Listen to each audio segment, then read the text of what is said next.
Yo, welcome to another episode of the BJJ GOONS podcast. I'm your host, Tim, the Mushmaster Spriggs. Sitting around me are my guests today and my co-host, Nico. Today we're going to talk about jiu-jitsu in Africa. Yes, Africa, the motherland. It's one of the fastest growing markets for jiu-jitsu and mixed martial arts.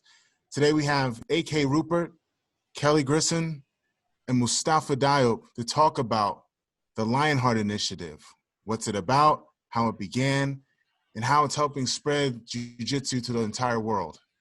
Nico? All right. Hey, everybody. It's Nico Ball. So today we have everybody from the Lionheart Initiative, which is an amazing group of people that I met because through Day Kids Project and Favela Jiu-Jitsu, I also work with a lot of social work in Brazil. So one of my boys that does MMA hooked me up with AK, who is, he's kind of a humble dude. He's very modest, but, he's a great, mentor in the industry. He's got a lot of great advice. He has a military background. I believe both AK and, not that I believe, I know both AK and Kelly have military backgrounds, super organized guys. They're all about the business, all about the stuff that they say they're gonna do. So I've reached out to them a couple times for some advice with stuff on Favela Jiu-Jitsu, but I know this year they did an amazing event in Kenya. They had a tournament where they had athletes coming from all over, well, not all over Africa, certain countries in Africa where they have some organizations. We were supposed to have one representative there. He's having some Wi-Fi issues, so he's not here on this call, but Hyperfly was there, so he put out some amazing they put out some amazing documentaries on the tournament, so we couldn't have him as a guest here, but you can definitely check that stuff out on YouTube. I'm not sure if it's on, I'm not sure where exactly it is, but we're definitely going to drop those links in the description. So we wanted to have these guys here to talk about, what jiu-jitsu is like in Africa. I mean, so our representative Moustapha, Moose, I believe they call him, if I can exactly his nickname. He's in Dakar, Senegal, which is amazing. So for anybody, I know Tim knows a little bit more about Senegalese wrestling, because I asked him, I was like, do you know about that? He's like, yeah, and he dropped history. I didn't even know. Brolic brothers that can throw each other around pretty well. That's what I understand. Yeah, and I've met a Senegalese wrestler that when I was living in Brazil, that they sent down there, somebody was sponsoring him so he could learn MMA, because he was a diesel dude, he was scary. I took him to the favela and everybody was like, no, he's on steroids, and he was like, no, chicken cemetery, and he would drop down and do push-ups in the middle of the favela. People loved him, and it turns out AK knows him, small world, so it's really great to be able to have these guys on the show today. I know they're going to have some amazing stories for us. Okay, well, let's kick it off with my first question for AK. What is the Lionheart Initiative? Who came up with the idea, and how did it come together? Yeah, so at the genesis, I think you have the two, you have the two founders here. At the genesis, I guess I need to give you a little background on myself, just for context, right? So at the age of 7, I moved to Senegal with my American parents, who worked on development projects down there, and basically grew up Senegalese, right? Grew up Senegalese. I'd come back to the States once in a while, but for the most part, I grew up in Senegal and didn't leave until I was 18. So spent over 10 years down there, right?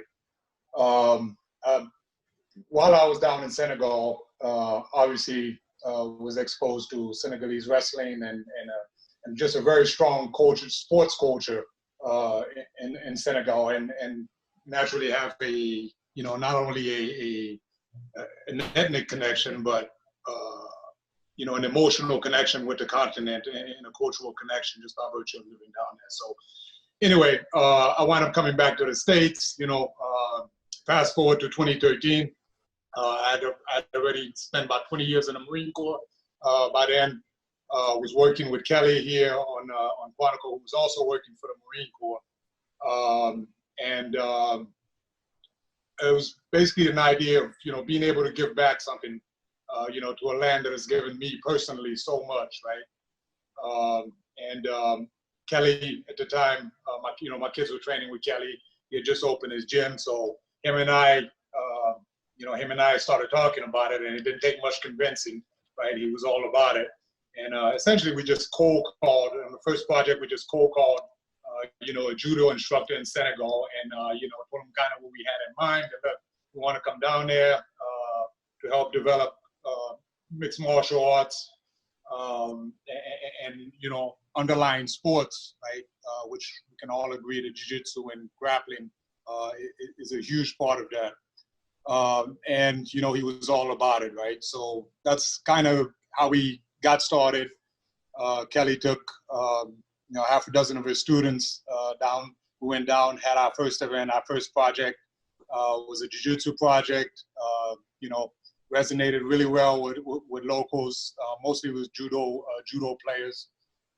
We came back in 2013, kind of weren't sure if we were going to do anything else with this, but eventually we noticed that a year later, it kind of evolved into getting more people involved, right?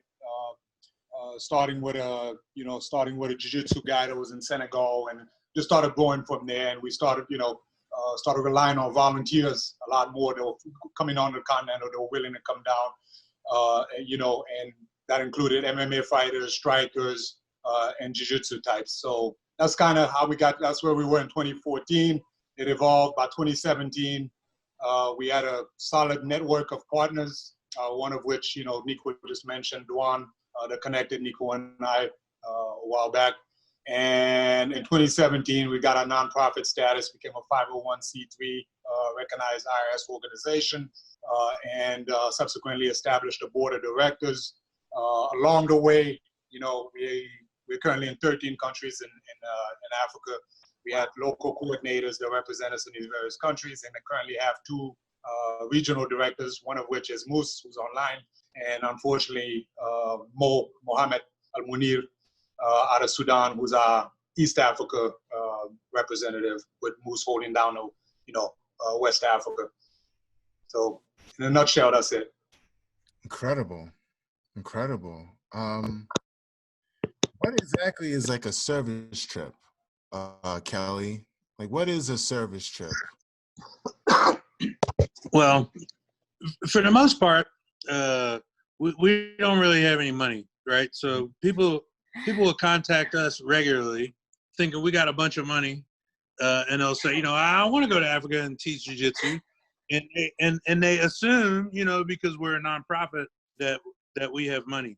And I like to say, jokingly, but not so jokingly, that it's our nonprofit, because we're the only ones not profiting from it. Because we spent a whole bunch trying to do this nonprofit work. So really, both of us being Marines, a big part of our life is designed on the concept of service in general, of being in service as part of our kind of daily, the way that we live. And if you're a martial arts person, I think for a lot of us in martial arts, you start to adopt that concept, because martial arts is really a derivative of the military. And so a lot of those same values and ethics gets translated into the stuff we do every day. So if people who want to do this stuff, it's really going to come in the form of service. You are going to have to figure out how to come up with the funds and the cash and the plan. And we help. I mean, we are in service to those people who are trying to do it. But you really have to embrace that aspect of it and understand that it's about giving and coming from a place of giving, and not with expectations of getting anything. And I think for us, what we've learned since 2013, and Moose would be a much better authority on this. He would be able to give a better perspective on this than me. But my perspective became, initially when I first started going, I was thinking, one day I'm gonna be making money. I'm gonna open a school over there. I'm gonna do this. I'm gonna do that. But after a couple of trips, I was like, man, if I even begin to mention anything about money, I will make this dirty in a weird way. So it cannot be about getting anything, or it pollutes the process. And so after the second year, I just accepted that, man, this might cost money. It's going to cost me time.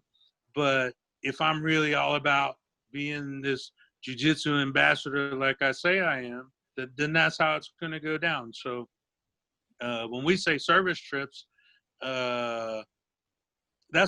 we kind of mean that from the logistical standpoint. But the other part of it is everyone who's ever done one of these trips has gotten way more out of it personally than they ended up giving. Yeah. Every single person comes back and says, man, that was a life-changing experience. And not just those of us who are connected culturally, but even, we got all kinds of people going over there with us. And they all feel the same way when they make the trip. Anyway, I'll keep talking about it. So I'll see what you got next in the chamber, Tim. Okay, I'm going to move over to Moustapha, or Moose, as he's called, Moose. Can you talk about your experience, like how you got into the martial arts a little, how you got involved with this project, and kind of the history of martial arts in Senegal? I think my story in martial arts starts as a kid doing judo and all type of sports, and just doing sports my whole life, and falling into jiu-jitsu when I was about 26, living in Morocco. Got into a little tussle with some police, a lot of racism. I needed to figure out a way to defend myself, and I just loved fighting. So jiu-jitsu was like perfect fit for me, and I kind of grew from there. And I came back to Senegal in 2013 when I had my blue belt, and there was just no jiu-jitsu. And even when the guy came, I didn't beat them that year. But around December, I heard that some guys came and brought jiu-jitsu to Senegal, and looked for the guys who were at the seminar and just started training with them. And that's just like how the vision of implementing jiu-jitsu in Senegal started. I went back to Morocco for a year and trained full-time, 6 days a week. And I met the guys the year after that in 2015. And we've been at it ever since we started like 5 of us, a couple of blue belts, purple belt, and just rolling, and things just started growing. I mean, the group started growing, started forming, and now we have a gym.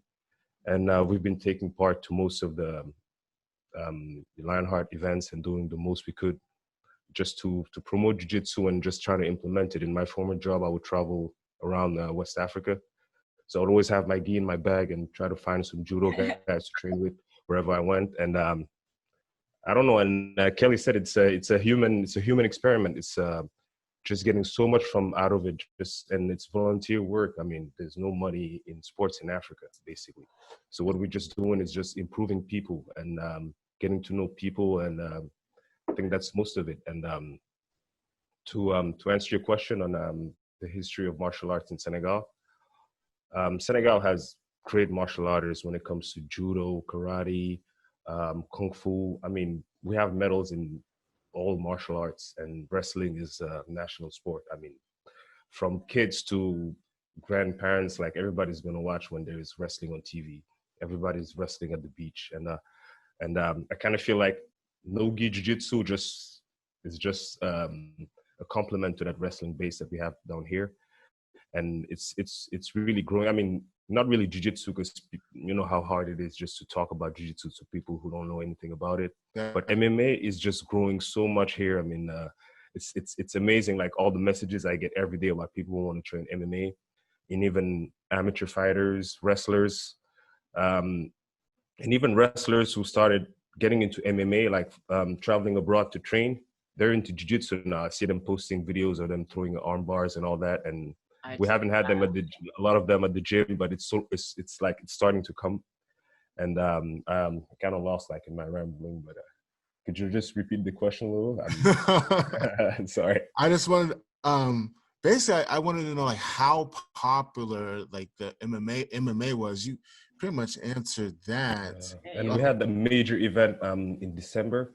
It was Ares Fighting. It's a big promotion that's starting in Europe. They're trying to get Europe and Africa based promotion, and it was like the biggest production we ever had in any sports I could even say in Senegal. You should check that out. Like we had a standout wrestler. What was the name of it? RS Fighting. RS Fighting. It's what's his name again? Fernand Lopez, Francis Ngannou's coach, and Cyril Gann's coach who helped set it up. And this wrestler named Ruk like had his first MMA fight, and it was amazing. I mean, he's something else. So yeah, MMA is pretty popular right now.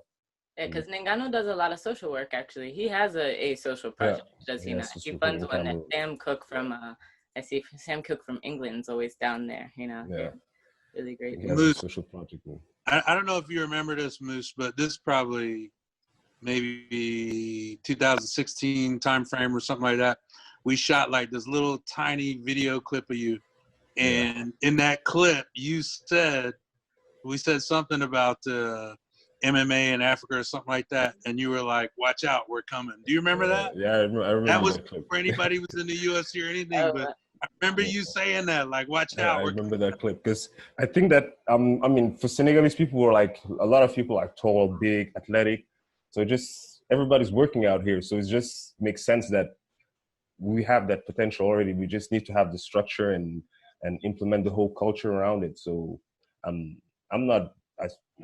don't have a doubt that it's going to be big here pretty soon. And the wrestlers, I've been talking to a lot of wrestlers who are just waiting just to have fights and experiment and test this. Yeah. So is it easy for somebody like, maybe somebody that doesn't have a lot of money, or somebody that comes from wrestling, or somebody that doesn't really know what jiu-jitsu is, and they're like, oh, this is cool, like I want to do jiu-jitsu or MMA. Is it easy for them to find a way to like transition, like, or to find a way to train? There are a couple of gyms that are transitioning to MMA, a lot of traditional martial arts, and basically our gym is it's just I don't know how I'll put it, but anybody can come. The way it works is that we chip in to pay the rent, and we have classes. We're hosting seminars all the time, and the great thing is that a lot of people who travel also train, and we're always hosting them. There are a lot of people who are not on the Lionheart webpage, but who are on vacation in Senegal coming to train with us, like strikers, grapplers. So it's just like converging point for martial art. It's just like the thing that we're trying to maintain in our gym. So anybody can come. I mean, we'll figure out the rent. Even if you don't have the money, we'll figure it out. And that's kind of energy we're trying to put into the project. Oh, that's awesome. So, anybody that's traveling in Senegal, because, open mat fees in California are like $50 a day, but, plane tickets when the world would open up are about to be really cheap. Go to Senegal, get some free open mats with some amazing wrestlers, pool guard. Senegal is like the land of hospitality. So we always have people, foreigners coming, train with us, and they're asking us at the end of the class, how much do we have to pay? I'm like, it's free. Like, you're giving us things we cannot have because we don't have a black belt here. So maybe like there's and we don't have competition. So having someone coming from abroad and rolling with us teaches us way more than the money that he could give us. It's more valuable. I mean, we just had someone like from Poland last year who came down here with the lapel guard. Oh my God, he destroyed us. But just implementing that into our mind now, we know that the danger, the threat is there. So, I mean, basically it's just a human experience. That's awesome. Where do you see the project in let's say 5 years? Where do you see the project at? 5 years? Do you see it being like one of the hotbeds of MMA in Africa? Do you have any up and coming fighters or grapplers that you see taking over the international scene?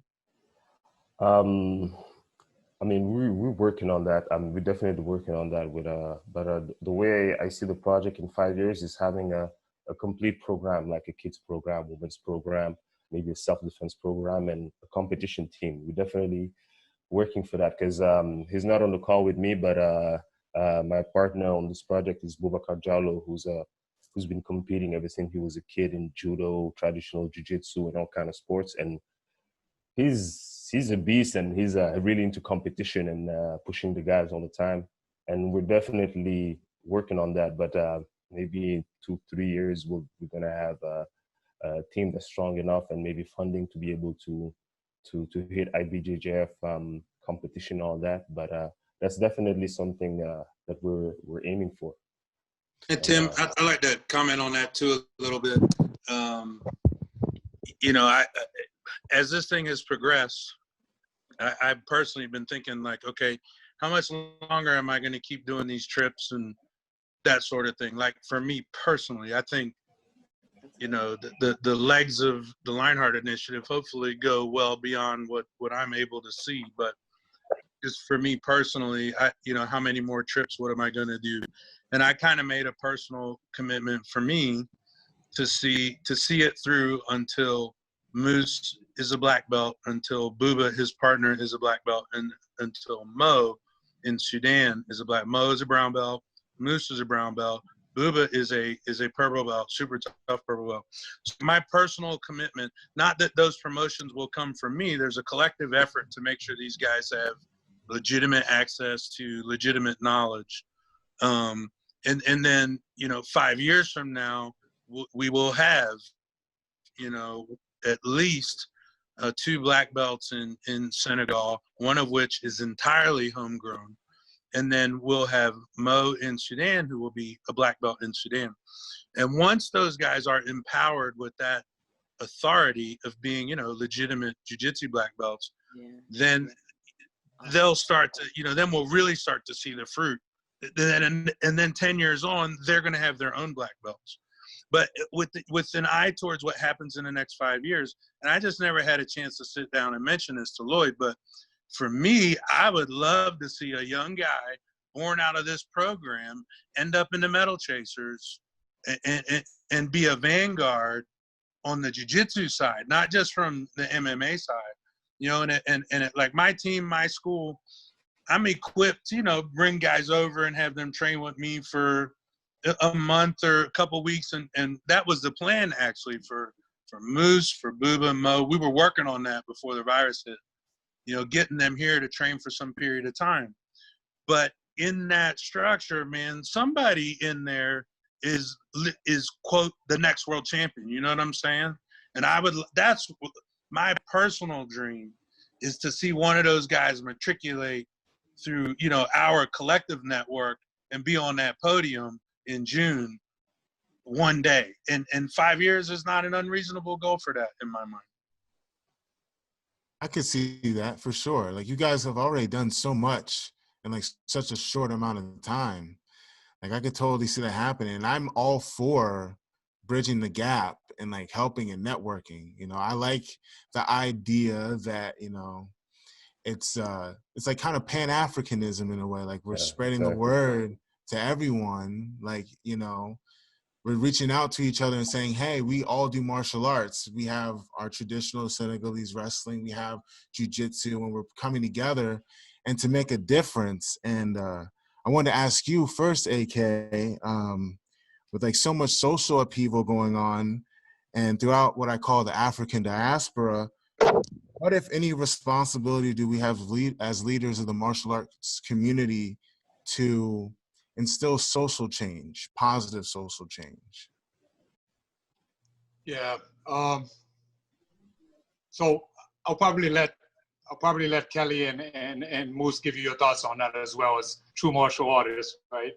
But I got to tell you, man, as far as the Lionheart Initiative itself goes, right, and our aims and where we're looking to take this thing, at the forefront of that, right, is always, you know, our mission statement, you know, our end state really, right, is to create financial opportunities through sustainable programs, right, that we're able to maintain and that are able to maintain locally, not so much relying on folks from the West, you know, the US or Europe coming down and doing this, right? So at the forefront of everything that we've done so far, right, we've had a couple of, our creed has always been that, you know, whatever we do, one is free, right? It's open to all, so it doesn't get pigeonholed into a particular social class that can afford to do jiu-jitsu. And then lastly, that it be progressive in nature, right? In the sense that you know, we make those instructors that go down there. I mean, we've got over 45 projects over the past 7 years, right? But we always ensure that those folks go down whenever we can, at least, right? And go within the community, not so much serving, you know, Europeans or Americans that might live there, or the 1% elite of that particular country, right? Because that ain't the folks that we there for, man. So I think that's what we're touching on, right? But in terms of impact and positive impact and social impact, besides some of the things, you know, we probably get into at one point regarding, you know, some of our aims of, you know, creating industry and creating opportunities and everything else. You know, I'm gonna quote my brother Kelly here, right? It's something that he said a while back that really stuck with me, right?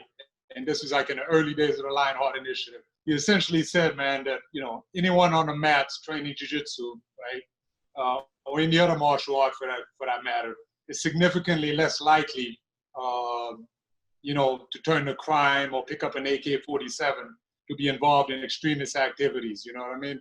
I've actually, I also quoted Kelly in that. I'm like doing a write-up for this podcast, and like I saw that quote and I pulled that too. That meant a lot. And you know, and I mean, granted, you know, as I often like to keep myself in check and remind, you know, myself and my, you know, and the partners that, you know, we ain't on our way towards curing cancer or, you know, feeding everyone that needs food in Africa. But there's some truth to it, right? Like might be a small piece, right? But it's having a very positive impact. And we've seen over the course of the past 7 years, we've seen this improve people's lives, right? And I'll pass it on to them. And aside from making, you know, to that, we're not making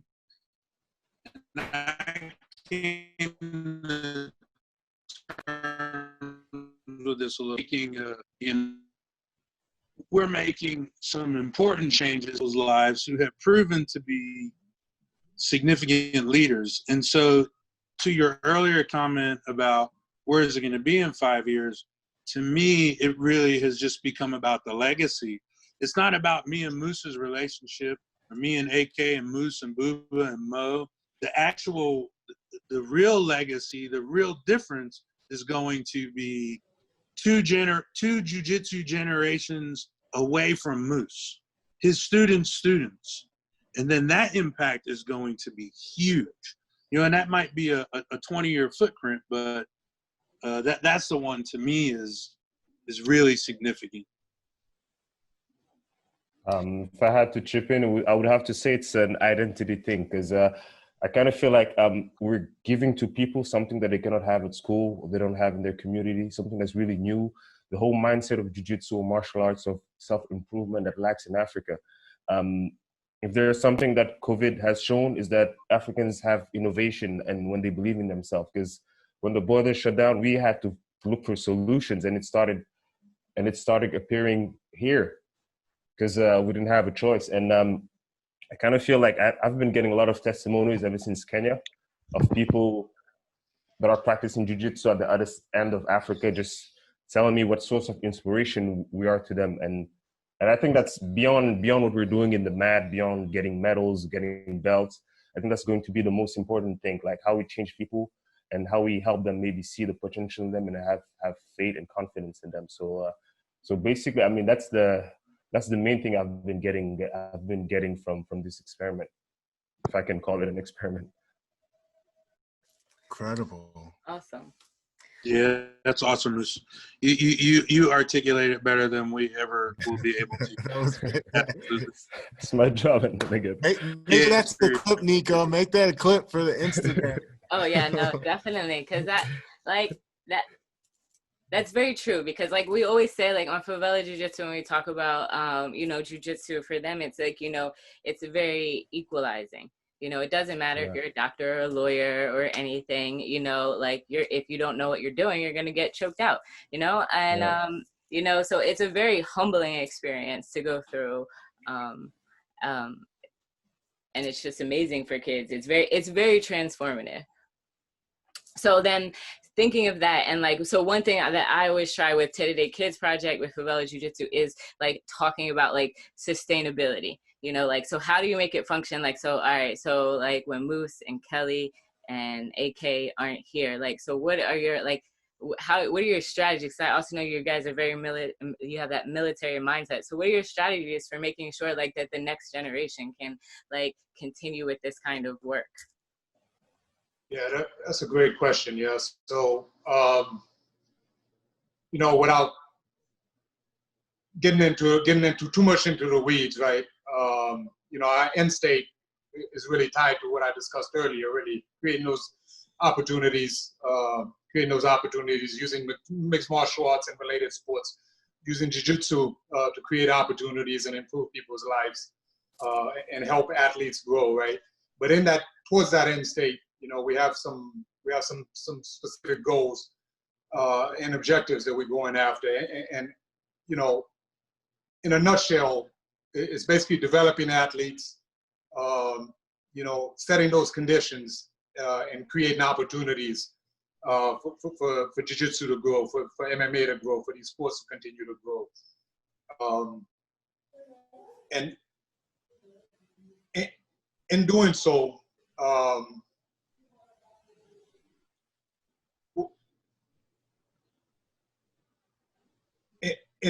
in that vein, what we're looking to do is essentially grow, continue to expand, continue to get volunteers, to continue to support some of these projects that we've been conducting for the past 7 years, right? So by expanding our network, being able to get those funds that we probably need to start supplementing at very least volunteers, so you know, lessen the burden on them. And obviously, towards our end state, right, it has to be, not only does it need to be cost effective, but it needs to be sustainable.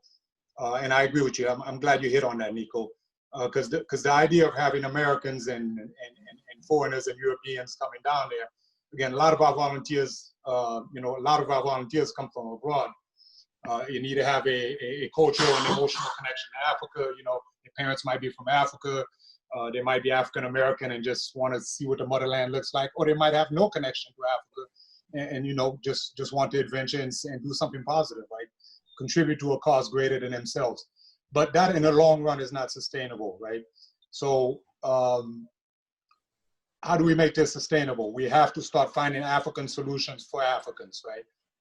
And an example of that, you know, again, there's a lot of things that we're pushing, but an example of that would be these Pan-African projects that we do. I mean, Moose and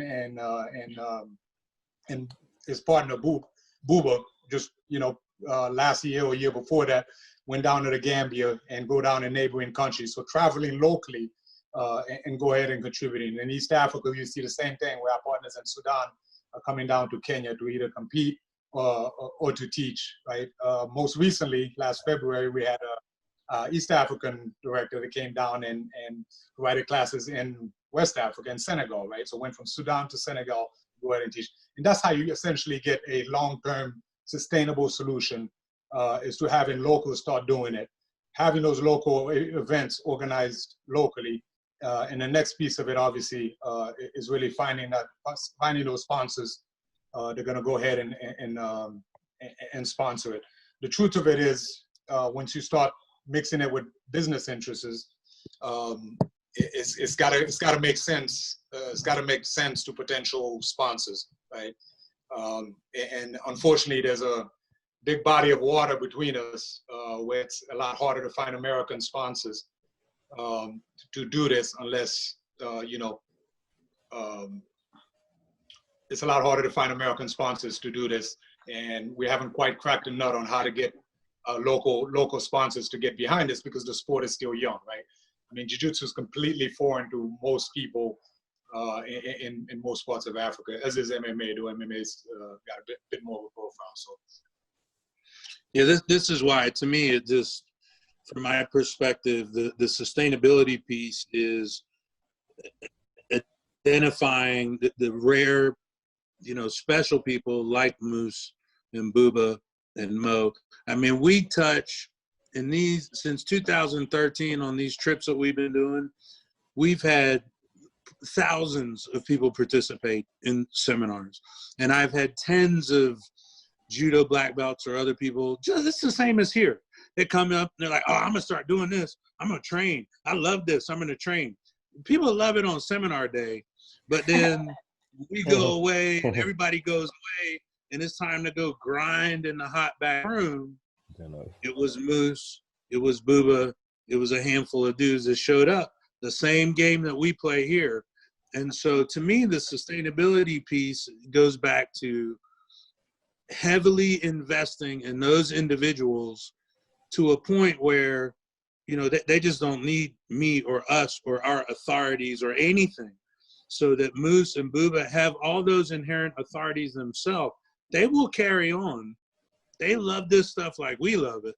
So to me, that's where the payoff is. Like the seminars are great and I love doing it because I know if I do a seminar somewhere on the continent and if I spend a week there and go through, say, 300 people, 500 people in seminars, one of those people might be another Moose, you know, and I understand that from our experiences here. But to me, that's why I'm so invested in making sure those few guys we have who are starting to be at the top of that pyramid, that we get them invested with every single legitimate, you know, authority that we can, and then they will carry on with solutions that make sense. I always tell AK, we can provide knowledge and bona fides, and that's what we should focus on. We provide the knowledge and we back these guys up by saying they're legit. You know, I vouch, Moose is a friggin' brown belt and I dare you to test me on it, you know? So that's kind of where my piece comes in. I think you're right in that the work has to be done at a local level. It cannot be done by people who are in the US. It has to stem from here. So what we're kind of doing is that reaching out to different judo gyms and go roll them every now and then, or just other martial arts that are interested and go there every now and then to show them some moves and have their head instructor come train with us at our HQ, if I can call like that, learn from us and then bring it back to their gym. So that's how we've been helping this program in the suburbs of Dakar, in Tuaounpul. And I think AK was there not long ago, and I mean, it's just amazing like how the kids are just clicking to jiu-jitsu and just learning the thing. I think that's going to be the model from going on from here, because I mean, I have my full-time job, Booba has his full-time job, so it's not as if we can just leave and go start another program somewhere, but we can help people in those areas grow those programs. So I think that's the next level. That's going to be the next level of branching out and just spreading jiu-jitsu around Senegal first, before maybe getting to a regional level and going to different countries. And I mean, I would definitely love to go to a country like Sierra Leone or Liberia and just teach there, show them what jiu-jitsu is all about. So I mean, we'll see how it plays out, but I think the answer has to come from here. I mean, I'm kind of tired of hearing people coming from abroad giving us stuff. I mean, we have to work for it, and I think it's coming. I think that's, wait, am I pinned the video? So I think that's awesome, because I hear, like, from one of the first things that I keep hearing them say really is that they need to give access to resources, you know? So like, and really kind of, you know, because you can't get it, like, you can't get any job if you don't have references or somebody to be like, you don't have 3 people that can, like, that you can call and be like, this is a legit person. And, you know, so in trying to like build the professionalism of jiu-jitsu, you know, when you're really in a country where there is nothing, you know, being able to say, you know, we really were making an effort to make sure that they had access to resources, because access is something that so few people can get. So I think that really is the key to creating sustainability, because the change really does have to come from inside. You know, like, it really has to be the people that understand what the problems are and understand the mentalities. So that's really awesome. So, you know, real quick, if I can you know, add a few things. You know, a lot of folks, I mean, we've gotten some visibility over the years, but the Lionheart Initiative in many respects is perceived as, an organization that basically puts together jiu-jitsu vacations onto the continent and go. Pretty much. Kelly says, like, a lot of 100 people will show up for the seminar, and if you're lucky, during that seminar, you'll get 6 that are actually, 12 that will continue to train, and in 6 months you come back, you'll find, 3 of them that are actually still training, right? So, but it is a big part of what we've done thus far, and it's basically what has the most visibility, But the truth of it is, we go beyond that, right? We have aims much bigger than that. Ultimately, trying to create a permanent venue by which African jiu-jitsu guys can get out and come and compete on an international level, train on the international level. We try to help and link athletes with international apparel companies that have been, provide some equipment. We're looking to continue to do that, right? Be able to find a way in which we can start sending mats down, for instance, and training equipment. So whether it's equipping gyms on the continent, to entering local partnerships with local promotion companies to ensure that, you have well-regulated, well-organized, a safe environment in which athletes can go out and test themselves, right? Thus far, we've taken on a lot of these projects and organized it ourselves. Backing down, an example of that is the 2 Lionheart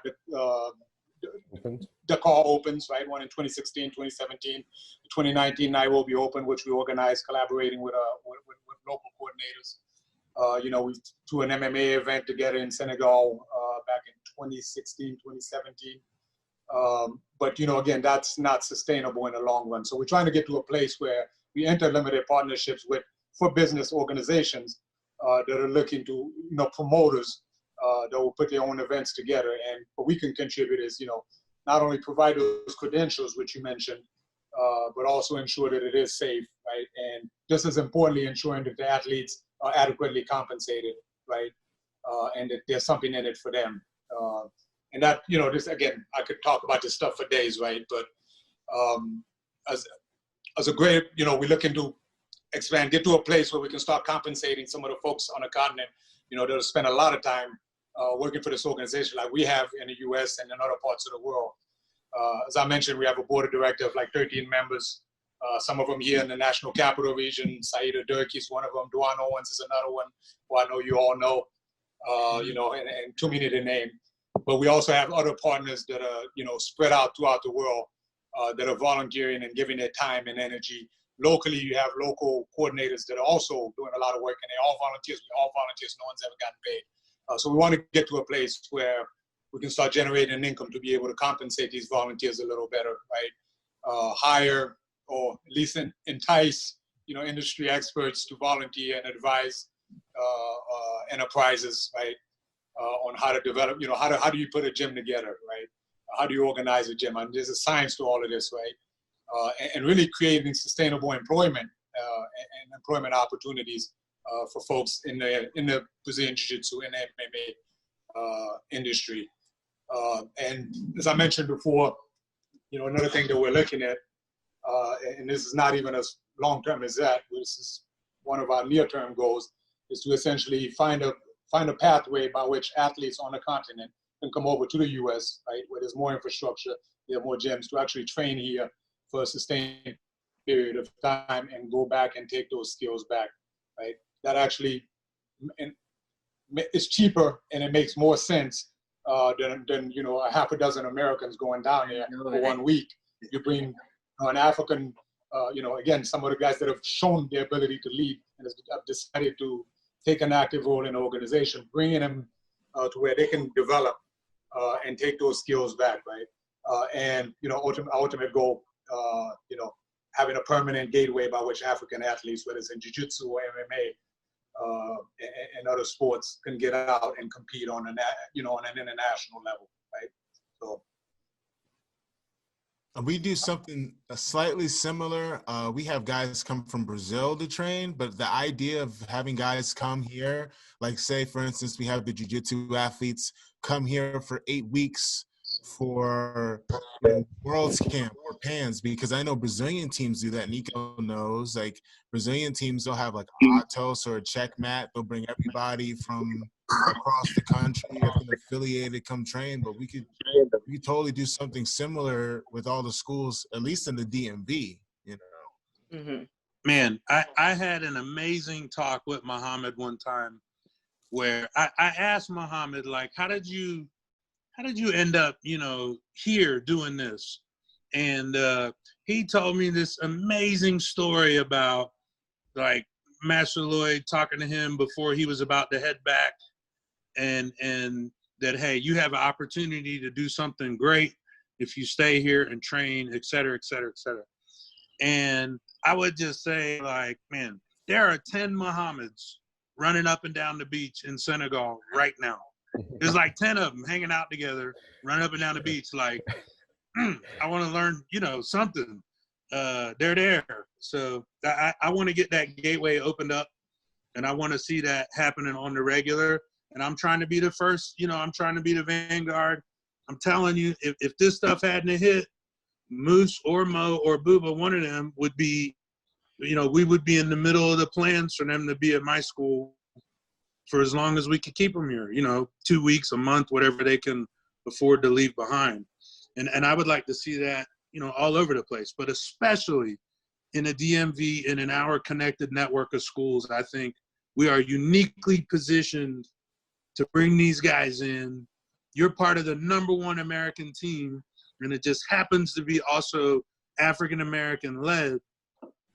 We should be the vanguard of this stuff for these guys on this side of the pond.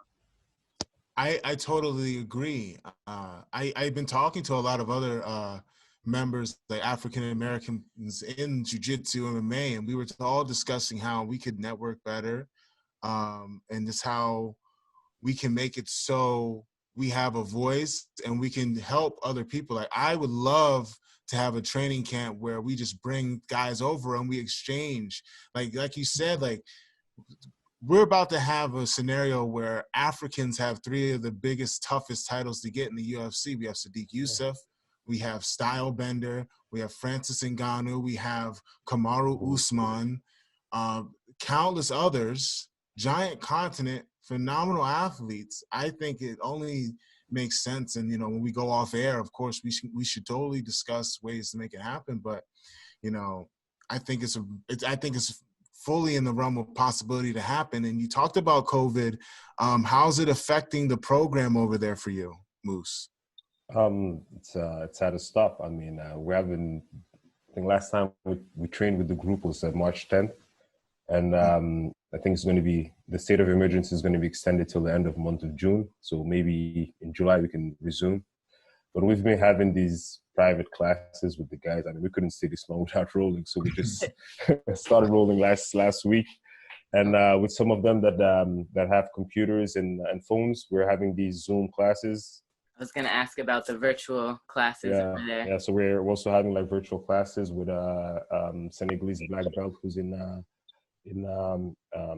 Emirates, who's joining us on the Zoom classes and just giving us tips, helping us with strategy, positioning, and his name is Ibrahim Osamba. He's been really impactful here in Senegalese Jiu-Jitsu.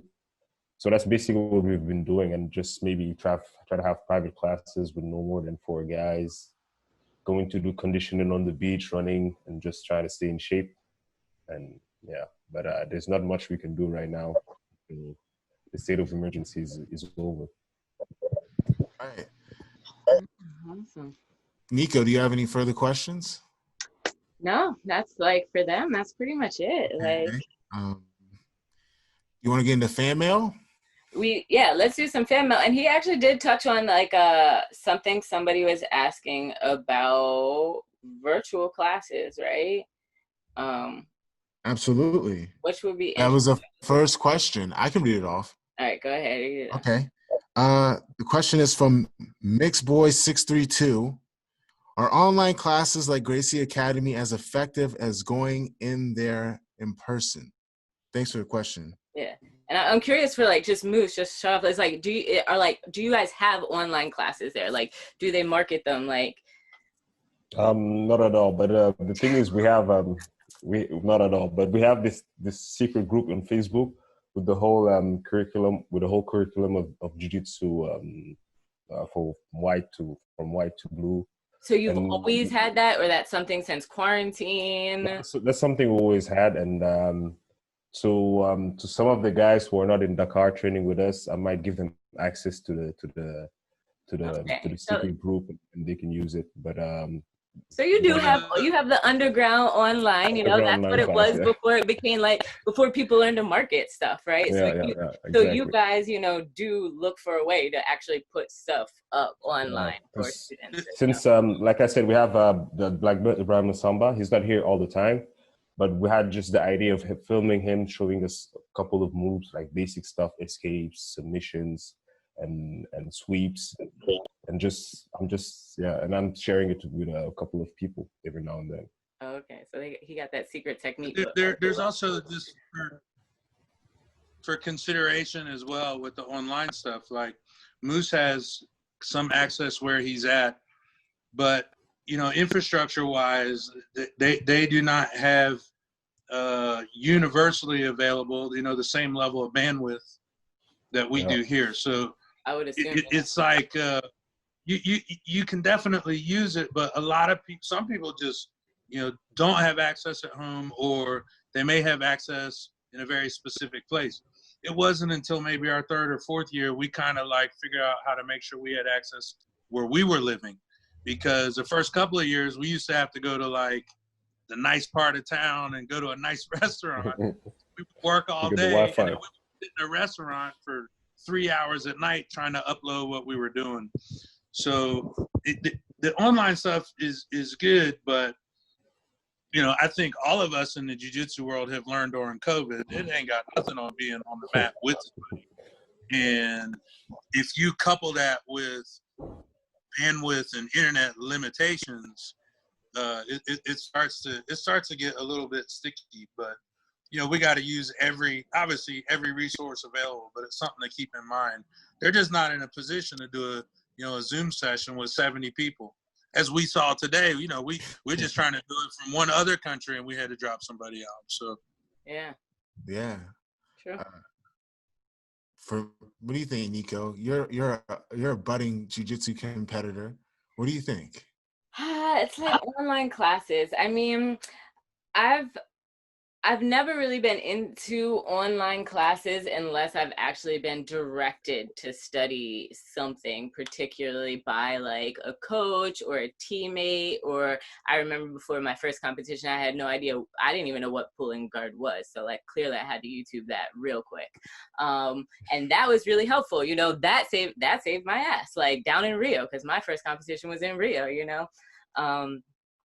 And, you know, and now I've seen like some stuff like, you know, I know Master Lloyd comes up with stuff that's more like some philosophy, where he talks about, you know, like how to think about a match. And like, that's kind of very like strategy, motivational. So like, that's kind of stuff that I like to hear here.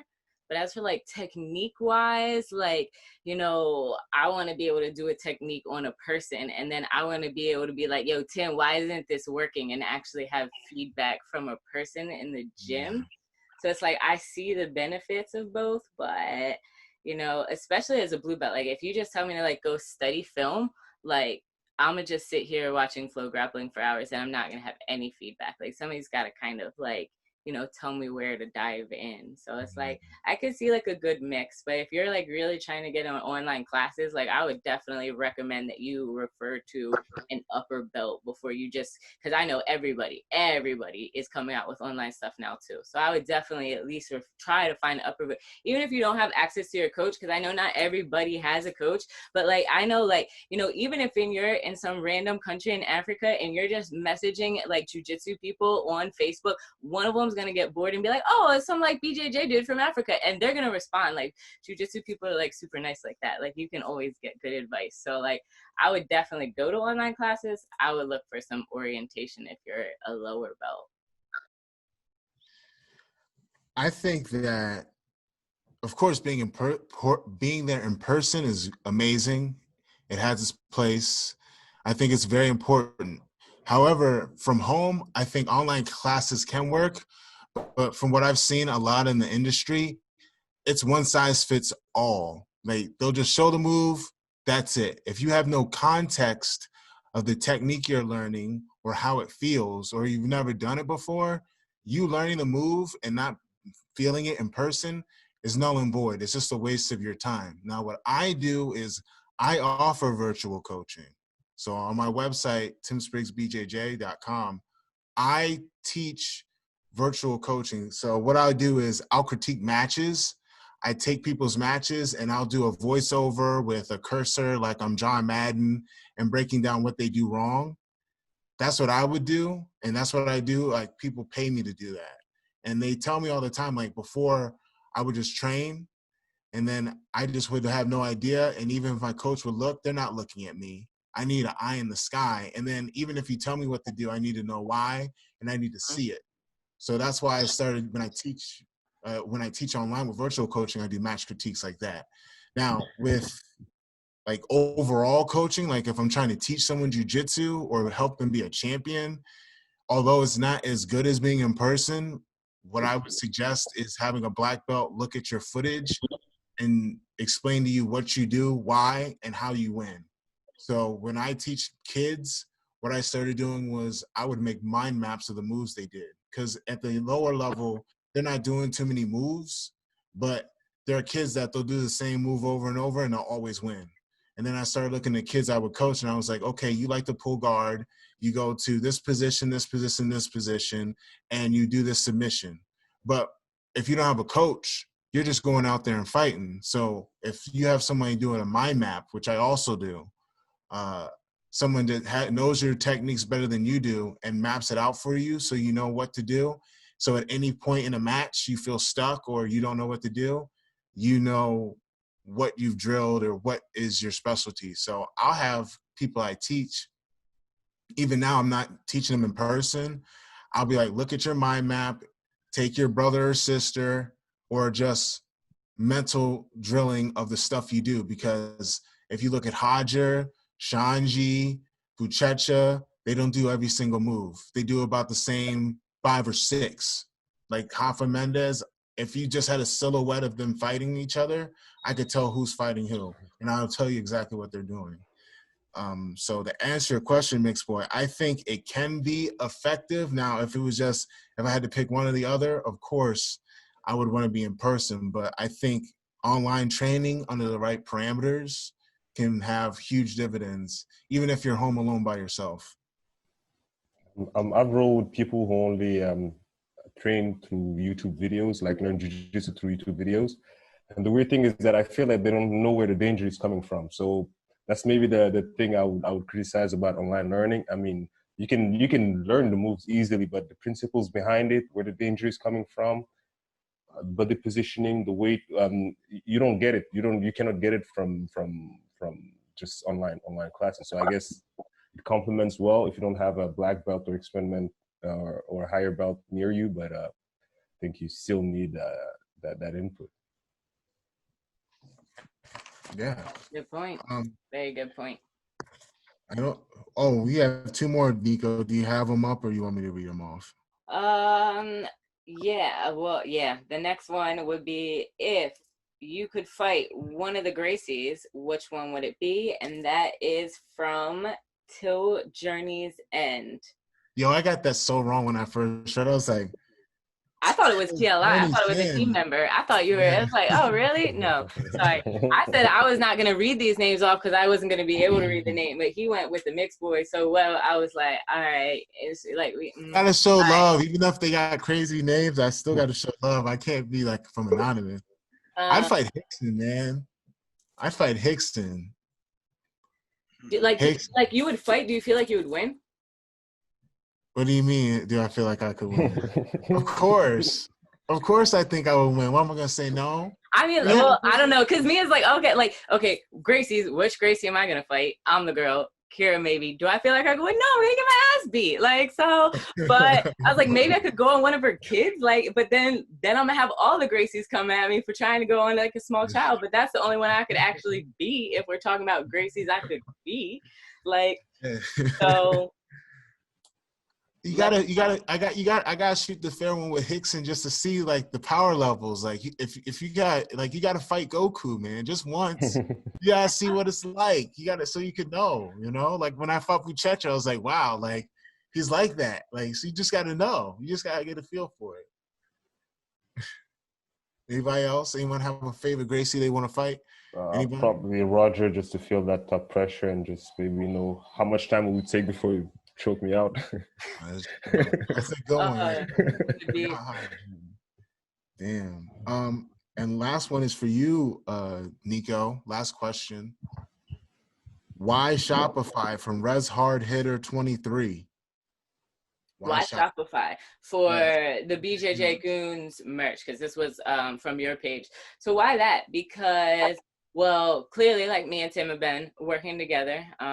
So we've just been throughout quarantine been doing with Favela Jiu-Jitsu and BJJ Goons a lot of work together. And like we were talking about, creating sustainability and opportunities, it's easier to sell it via Shopify, which is a website and that we already have established, as opposed to trying to establish a whole nother means of distribution for all of the BJJ Goons merch and all of the BJJ Goons and Goon Life merch that will be coming out, because I'll be handling the distribution. So it's on the network that I have established right now.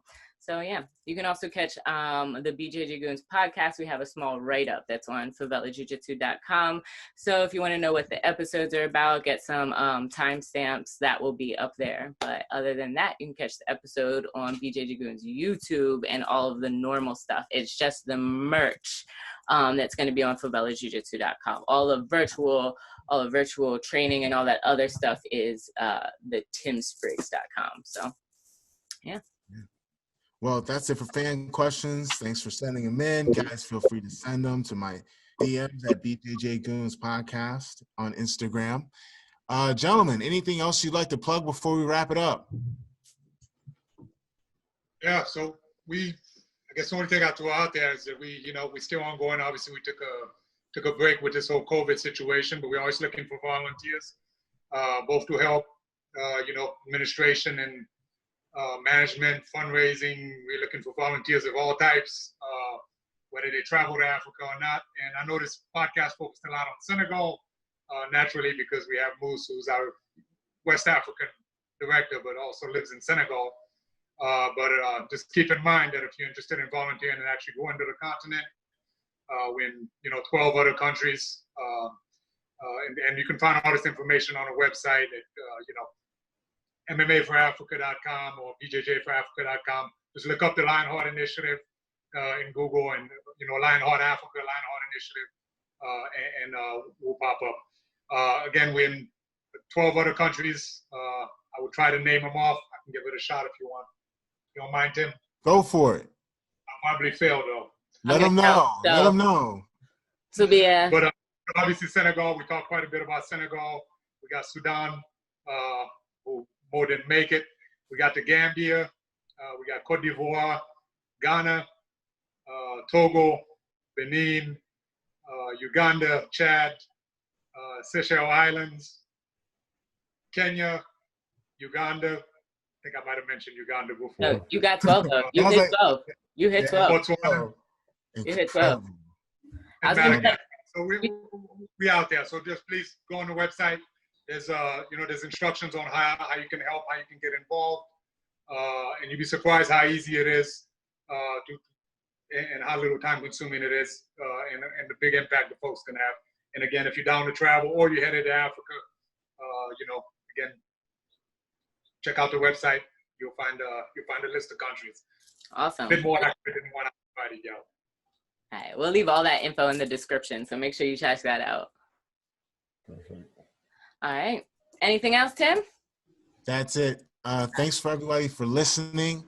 Please support this initiative, everyone. Please, we want to spread the gospel of jiu-jitsu everywhere to the world. Jiu-jitsu's helped me so much. It's changed my life. I don't think I'd be able to travel the world and do the things I've done without it. And it's important that everyone has an opportunity to better themselves. And why not use jiu-jitsu? Thanks again to all the supporters. Nico, thank you. All right. Yes. Signing off. Peace.